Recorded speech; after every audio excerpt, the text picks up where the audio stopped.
જય શ્રી કૃષ્ણ। આજે આપણે એકદમ દેશી રીતે કુકરમાં ગવાર સીંગનું શાક બનાવીશું। એની માટે મેં આ તેલ લઈ લીધું છે। હવે આપણે એમાં અજમો ઉમેરીશું, ડુંગળી ઉમેરીશું અને સાતળી લઈશું, સિંગદાણા ઉમેરીશું।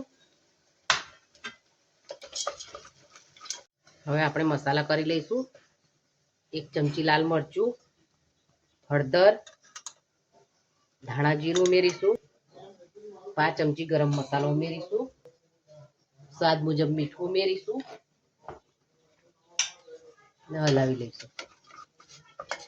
હવે આપણા મસાલા ના બળી જાય એટલા માટે આપણે થોડું પાણી ઉમેરીશું એમાં, હલાવી લઈશું। ગવાર સિંગ ઉમેરી દઈશું,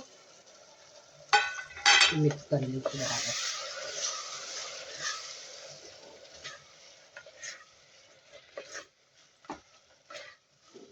શાકમાં ગોળનો સ્વાદ સરસ લાગે છે, મીઠું મીઠું થોડું, એટલા માટે આપણે થોડો ગોળ પણ ઉમેરીશું એમાં, હલાવી દઈશું।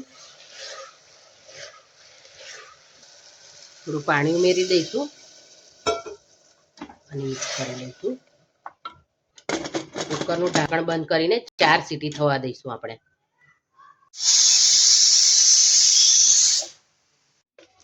તો આપણું ગવાર સિંગનું શાક સરસ તૈયાર થઈ ગયું છે। તૈયાર છે આપણું ગવાર સિંગનું શાક। મેં એને જુવારના રોટલા સાથે સર્વ કર્યું છે। ઉનાળામાં જુવાર આપણને ઠંડક આપે છે, એટલે તમે ચોક્કસ જુવારનો રોટલો બનાવજો અને ગવાર સિંગના શાક જોડે એની મજા માણજો। અને સાથે સાથે આ લસણની ચટણી સાથે પણ તમે રોટલાની મજા માણી શકો છો। આ લસણની ચટણીનો વિડીયો મેં ચેનલ પર મૂકેલો છે, તો તમે ચેનલ પર જઈને અને આ લસણની ચટણીની રીત જોઈ લેજો।